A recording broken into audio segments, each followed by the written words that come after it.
Doctor Salauddin साहब, एक नई डेवलपमेंट है कि पाकिस्तान और अमेरिका के बीच में अगले हफ्ते एक तिजारती मुआहदा होने जा रहा है। अच्छी खबर है, आप किस तरह से देखते हैं इसको? हम उनको क्या दे सकते हैं, वहाँ से हम क्या ले सकते हैं, इसका फिर इम्पैक्ट क्या होगा पाकिस्तान की जो माशी सूरत हाल है उसके ऊपर? जी, बहुत अहम है।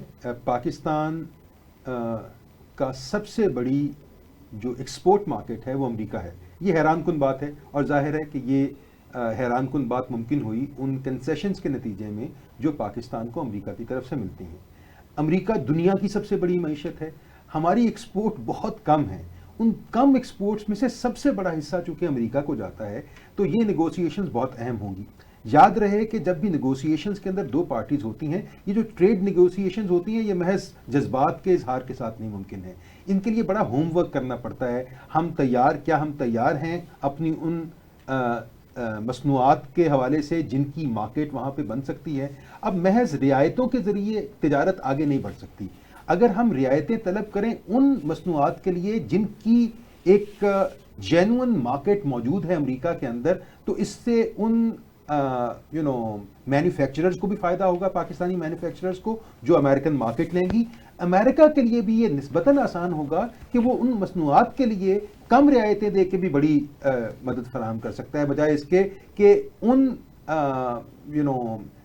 ट्रेड के आइटम्स के ऊपर हम बड़ी रियायतें लें जिनकी मार्केट छोटी है। तो हमारी तारीख तो ये है कि हम स्पेशल इंटरेस्ट ग्रुप्स जो हैं उनके लिए बड़ी रियायतें लेके उनके लिए मार्केट पैदा करते हैं। उम्मीद है कि इस दफ़ा जब हम जाएं इन नेगोशिएशंस के लिए तो हम एक ब्रॉड बेस्ड प्लान के साथ जाएं, जहां हम लॉन्ग टर्म में पाकिस्तान की एक्सपोर्ट मार्केट को बढ़ाने के लिए, दुनिया की सबसे बड़ी मईशत है जिनसे ऑलरेडी हमारी सबसे बड़ा एक्सपोर्ट मार्केट के तौर पे एक मुल्क के तौर पे मौजूद है, हम और क्या ले सकते हैं, यही कामयाबी होगी। मेरी नेक तमन्ना है इस सिलसिले में। ठीक है, वही साहब, आपसे मेरा ये सवाल है कि जब से इंडिया वॉरफेयर ख़त्म हुआ है उसके बाद हम देखते हैं कि एक स्टेलमेट सिचुएशन है, उसके अंदर कोई डेवलपमेंट नहीं हो रही।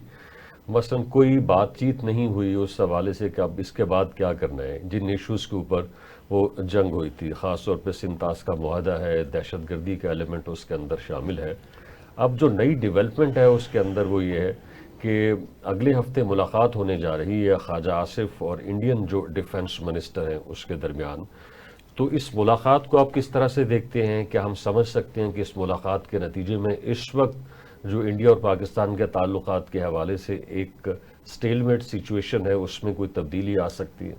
सबसे पहले तो जो अभी आपने कहा कि कोई डेवलपमेंट इसलिए नहीं थी कि हमारे दरवाजे पे बिल्कुल एक जंग जो है ना वो इतनी बड़ी जारी थी, और मेरा ख्याल है कि सारी की सारी तवज्जो और उसके अंदर हर चीज़ जो है ना वो पीछे रह गई थी।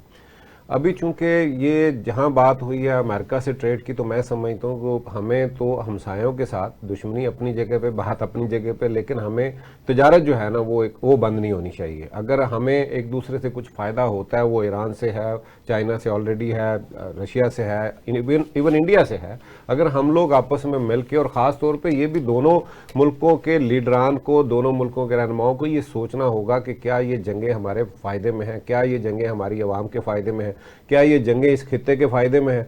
ये असला बेचने वाले जो है ना वो असल में जीतते वो हैं, और यहाँ पे हमारी दोनों मुल्कों की मैशत का जो बेड़ा गर्क हुआ है वो आपके सामने है। और उसके बाद आप देखें कि वहाँ पे उनकी कितनी तादाद है जो इस वक्त गुर्बत की लकीर से वो नीचे हैं, और हमारे यहाँ पे किस तरह के हालात हैं। दोनों मुल्कों के हालात को देखते हुए मैं समझता हूँ कि इस वक्त मोदी साहब को भी और पाकिस्तान की भी हमारी जो है इस वक्त हमारी लीडरशिप है, इनको चाहिए कि इस वक्त हमें आपस में मिल बैठ के इस खित्ते पे, अपनी आवाम पे, और यही पैसा जो अरबों खरबों डॉलर हम असले पे लगा रहे हैं, ये इनकी फलाह बहबूद पे लगाएं और मुल्क को आगे लेके चलें।